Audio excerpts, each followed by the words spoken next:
여러분, 오늘은 2차 북미 정상회담의 결과에 대해서 얘기를 해보려고 합니다. 베트남에서 김정은과 트럼프 대통령이 서로 만나서 협상을 했지만 결국 결렬이 된 회담이었죠.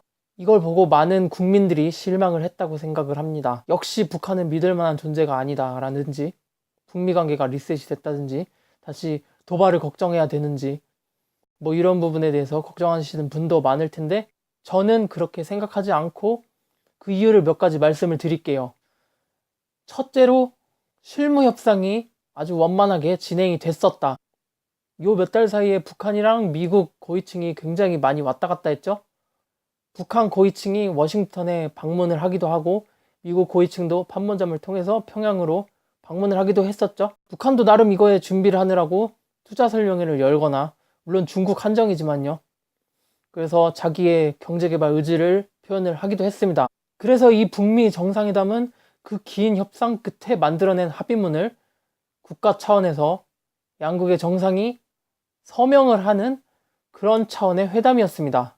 물론 일시적 합의문이긴 하고 양국 정상이 아직 서명을 안 했기 때문에 그게 정식 합의라고 볼 수는 없지만, 그래도 양국이 여기까지는 서로 양보를 할 수 있다, 이런 의미가 있는 합의거든요. 만약에 서로 합의가 안 됐다면 그 합의문을 정상회담까지 끌고 갈 수가 있었을까요? 아예 만날 생각도 안 했겠죠.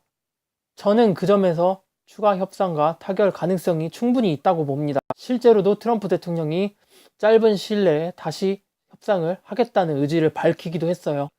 그리고 둘째로 트럼프는 코원 청문회 때문에 굉장히 신경이 거슬리는 상황이었다.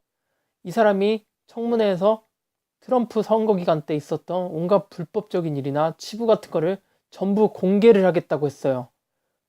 트럼프 입장에서는 굉장히 신경이 거슬리고 노심초사한 상황이었겠죠. 그 심리 상태를 알려주는 게 저는 트럼프와 김정은의 첫 만남이었다고 생각을 합니다. 김정은은 처음에 왔을 때 뭔가 모든 합의는 끝났고 자기는 단지 서명만 하러 왔다, 이런 나름 여유 있는 분위기를 보였어요. 그에 반해서 트럼프는 뭔가 안절부절한 느낌, 집에 가스불을 안 끄고 나온 느낌, 그런 분위기가 있었어요. 이렇게 정치적으로 불리한 상황에서 북한과 섣불리 합의를 해버리면 굉장히 상징성도 잃어버리고 국내에서, 그러니까 미국 내에서 반발을 할 가능성이 굉장히 높습니다. 네가 뭔데 북한 제재를 풀어주냐, 북한 핵이 없어진 건 확실하냐, 이런 식으로 모든 상황이 트럼프에게 불리하게 흘러갈 가능성이 높습니다. 이런 상황에서 트럼프는 정치적 곤란에 빠지지 않기 위해서 이 합의문이 설령 양국의 이해를 일치시키는 것이었음에도 불구하고 서명을 늦춘 것을 선택을 했습니다. 셋째로 트럼프와 김정은은 2월 28일 서명하는 게 아니라 그 서명을 연기하기로 합의를 본 회담이다. 트럼프가 항상 말하는 게 이겁니다. 나는 조급해하지 않는다. 우리 미국은 전혀 조급하지 않다. 저는 이게 트럼프의 모든 목적을 대변할 수 있는 가장 간단한 문장이라고 생각을 합니다. 트럼프는 조급해하지 않아요. 트럼프는 북핵 해결을 하고 싶어 합니다. 근데 빨리 해결하고 싶어 하지는 않아요. 사실 북한에게는 빨리 해결하는 편이 좋아요. 북한 입장에서는 빨리 해결을 하고 싶습니다. 지금 북한과 미국 협상의 핵심 중 하나가 나에게 시간을 달라, 이런 게 아니에요. 네가 먼저 풀어. 아니야, 네가 먼저 포기해. 이런 거예요. 그러니까 이런 상황도 발생할 수 있다. 오늘 네가 제재를 풀면 나는 내일 핵을 포기하겠어. 그러니까 핵을 오래 갖고 싶다, 이런 느낌이 아니죠. 그냥 시간 문제가 아닌 누가 먼저냐의 문제죠. 뭐 그건 그거고, 지금 협상의 주도권은 미국이 쥐고 있습니다. 왜냐하면 북한에게 있어서 핵은 쓸모없는 물건이지만 경제 제재를 풀어주면 엄청난 돈을 벌 수 있는 거거든요. 둘이 비교를 해도 경제 제재 푸는 게 핵보다 더 이득이 클 수밖에 없습니다. 그래서 지금 북한은 자신이 이 협상에서 의리라는 걸 알고 있어요. 그래서 가능하면 미국을 비난하는 걸 자제하고, 그리고 미국의 심기를 거스르는 걸 최대한 하지 않으려고 할 겁니다. 더 이상 도발은 없어요. 괜히 트집 잡히면 안 되니까요. 그래서 지금 미국의 주도에 끌려다니고 있는 상황인데, 단독 회담에서 트럼프가 아마 이런 얘기를 했을 거라고 생각을 합니다. 내가 지금 정치적으로 굉장히 곤란한 상황인데 당신은 독재자라서 이런 걱정이 없겠지만 나는 이런 부분에 있어서 국민들의 눈치를 봐야 한다. 그러면서 트럼프가 또 한 가지 덧붙였을 겁니다. 내가 맹세하는데 절대 이 판은 깨지 않기로 약속을 한다. 단지 시기상의 문제니까 오늘은 합의를 늦추는 걸로 하자. 뭐 이런 식으로 딜을 걸었을 거라고 생각을 합니다. 그래서 서로 양국 정상이 그날 2월 28일 날 만든 새로운 합의문은 바로 이겁니다. 우리 실무진들이 긴 시간 동안 했던 협상의 결과물은 나중에 서명을 하기로 하고 언론에다가는 원론적인 얘기만 하자. 우리 협상이 결렬된 것처럼 보여주자. 뭐 이런 식으로 합의를 했습니다. 상대적으로 을의 입장이었던 김정은은 이것에 대해 동의를 했습니다.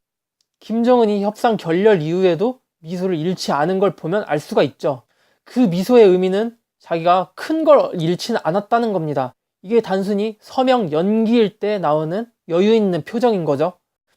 근데 추가로 핵시설이 발견이 됐고 이거에 대해 협상을 이어나갈 수가 없어서 결렬이 됐다. 뭐 이런 식으로 얘기는 했지만 북한도 미국이 핵시설을 다 파악하고 있다는 걸 알고 있어요. 그 추가로 발견된 두 곳도 북한과 미국 양쪽에서 인지를 하고 있는 부분이었다고 생각을 합니다. 미국 정보력은 그렇게 바보가 아니에요. 북한이 그렇게 핵목록을 신고를 안 하려고 해도 미국은 북한이 핵을 몇 기 정도 보유를 하고 있는지 알 수 있습니다. 이미 알고 있다고 생각을 해요. 그리고 양측이 협상 결렬 이후에 원론적인 얘기만 했었죠. 완전한 비핵화 그리고 완전한 제재 해제. 이거는 지금 1차 정상회담이 있기도 전부터 하던 소리입니다. 1년 전 싱가포르에서 만나기 전까지 계속 하던 소리가 이거예요. 근데 1년이 지난 지금 와서 또 이런 소리를 한다는 게 말이 안 됩니다. 양측은 이 완전한 비핵화, 완전한 제재 해제에 대해서 잘 알고 있고 이거에 대해 입장차를 조금씩이라도 좁히고 양보를 하기 위해서 만든 합의문입니다. 서로 이걸 위해서 몇 달 동안 준비를 했던 거고요. 자기들도 이 얘기를 하면 당연히 상대방이 귀를 틀어막고 협상 테이블에서 나갈 걸 알고 있습니다. 근데 이걸 굳이 얘기를 했다고요? 저는 이걸 트럼프와 김정은의 모종의 합의라고 생각을 합니다. 그 둘은 이렇게 생각을 했겠죠. 이렇게 전 세계의 이목을 집중시킨 상황에서 협상 결렬이 시덥잖은 이유로 이루어진다면 모든 사람들에게 구질구질한 이미지를 남겨줄 수가 있다. 왜냐면 표면적인 이유는 핵목록 신고라든지 무슨 영변 핵시설 그런 거에 대해 오해가 있었다고는 했지만 실제 이유는 트럼프의 정치 위기에 대한 고려를 했기 때문에 이렇게 된 거거든요. 뭐 오해가 있어서 협상이 결렬된 것처럼 보여준다면 전 세계 사람들에게 나름대로 자연스러워 보이게 협상이 결렬된 것처럼 보여줄 수가 있겠죠. 어쨌든 중요한 건 이런 영변 핵시설 일부 폐쇄, 전부 폐쇄라든지 아니면 핵 목록 신고 이런 자잘한 문제 때문에 판을 뒤엎을 문제는 전혀 아니다. 이렇게 생각을 하고요. 아무튼 지금 트럼프가 갑이고 미국이 갑인 입장입니다.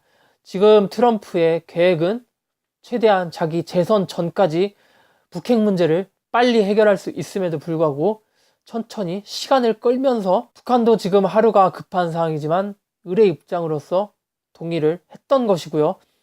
어떻게 생각하면 북한이 미국에게 큰 양보를 한 거죠. 그리고 북한은 미국에게 작은 신뢰를 얻었습니다.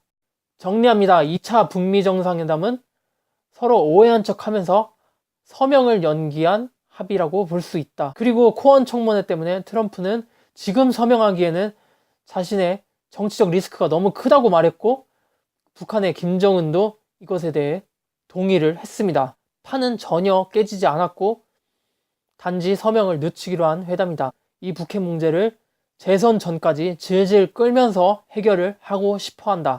그리고 이걸 보는 전 세계 사람들은 두 사람에게 농락당했다.